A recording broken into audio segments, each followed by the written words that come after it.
Welcome to this explainer, everyone. Today we're diving into a really fascinating mystery of faith. We're going to be looking at a major Catholic doctrine that millions of people around the world believe and celebrate, yet it's one that constantly leaves folks scratching their heads, asking, wait, where exactly did that come from? So we are going to put on our theological detective hats. We're going to trace the clues from ancient history right up to modern papal declarations to figure out exactly how the Church arrived at this profound conclusion and specifically how deeply it is rooted in Scripture. Okay, so before we get ahead of ourselves, let's set our baseline so we know exactly what we're investigating. As the Church teaches in its dogmatic definition, the Assumption of the Blessed Virgin Mary means that after completing her earthly life, Mary was taken up or assumed to the glory of heaven in both body and soul. This isn't just some vague spiritual reality we're talking about. It's a literal bodily glorification. Now, right away, we have to address the elephant in the room. You're probably already wondering, if there isn't one explicit, word-for-word Bible verse that says Mary was assumed into heaven, how on earth did this become official dogma? Honestly, it's a totally natural skepticism to have. But as we're going to see, just because there isn't one isolated proof text definitely doesn't mean there's a lack of biblical evidence. Let's dig in and uncover those hidden scriptural clues. So, how do we solve this? Well, it really comes down to two entirely different ways of reading the Bible. On one hand, you have a strict proof text approach, where you're essentially hunting for one isolated sentence to prove a point. But on the other hand, the Catholic Church's method is all about receiving revelation holistically. The Church reads Scripture within the context of apostolic tradition.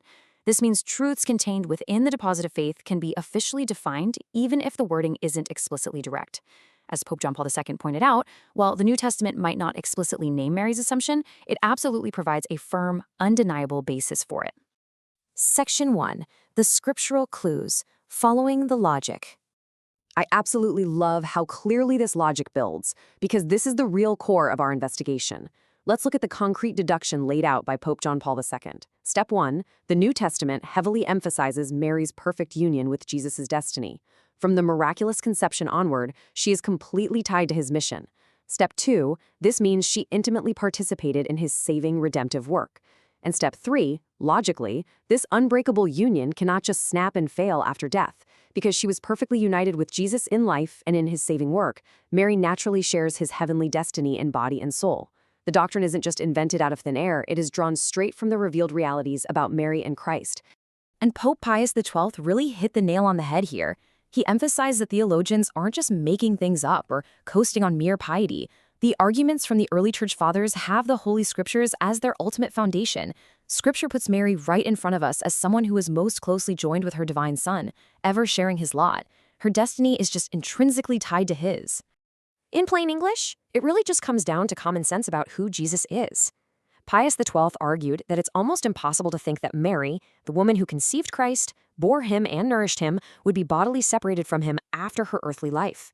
Jesus is the perfect observer of divine law. Right? He honors his father, for sure, but he wouldn't refuse to honor his beloved mother. He had the power to keep her unharmed by the corruption of the tomb, so it logically follows that he actually did. But we also have these incredible scriptural signifiers that scholastic doctors have pointed to for centuries. When John writes in the book of Revelation about the woman clothed with the sun, theologians read that as pointing directly to Mary's bodily assumption. Or take the Gospel of Luke, the angel's greeting, "Hail, full of grace." That's seen as the start of a grace so perfect it literally culminates in the Assumption.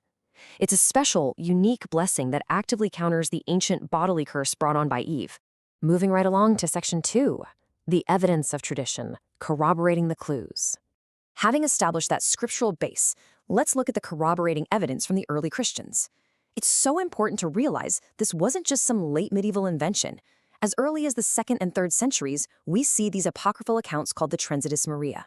Sure, they're highly romanticized, but they show a very early deep intuition among the faithful. By 451 AD, at the Council of Chalcedon, there are reports that Mary's tomb was found empty by the apostles. By the 6th century, places like Gaul were throwing liturgical feasts to celebrate it. And by the 14th century, this belief had spread like wildfire, becoming universally accepted from east to west. Which brings us to a seriously fascinating historical mystery, the ultimate detective moment of our explainer.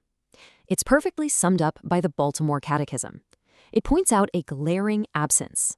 Throughout all of Christian history, in an era where churches were incredibly eager to claim the relics of absolutely any saint or apostle they could find, no one, literally no one, ever claimed to have a relic of our Blessed Mother's body.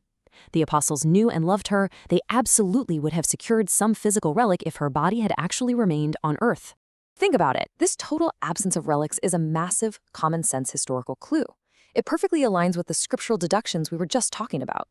The early church didn't go looking for her physical remains because they already believed what the apostles reportedly discovered. The tomb was empty. Her body had already been assumed. Section 3. 1950.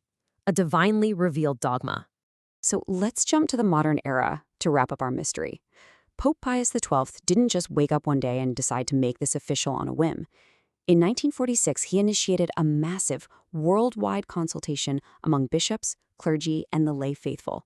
And out of 1,181 responses from bishops globally, only 6 of them had any reservations about the revealed character of this truth. Just 6. And that overwhelming consensus brings us to the climax of our explainer. On November 1, 1950, Pope Pius XII issued the formal, infallible declaration in his apostolic constitution Munificentissimus Deus. He formally pronounced, declared, and defined that the dogma was revealed by God, that the Immaculate Mother of God, after completing her earthly life, was assumed to the glory of heaven in both body and soul. So, the big takeaway here? This isn't just some arbitrary opinion. This formal definition definitively excluded every doubt. Because the Church teaches it cannot err in these matters, this incredible universal agreement is firm proof. The assumption is a truth firmly rooted in Church authority, ancient tradition, and, as we've explored, the deeply revealed realities of Scripture. But, why does all this theological detective work actually matter for us today? Well, Pope John Paul II stressed that the assumption isn't just abstract theology about someone else. It's a sign of sure hope. It's a promise of consolation for all of us today. Mary's bodily assumption is essentially a preview. It proclaims the glorification of the body, and it reminds us of the core Christian promise regarding our very own future bodily resurrection. Which leaves us with a pretty incredible thought to ponder as we close out this explainer.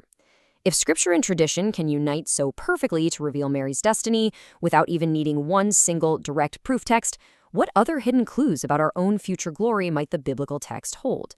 It really invites us to read Scripture not just as a bunch of isolated sentences, but as one vast, beautiful, interconnected mystery.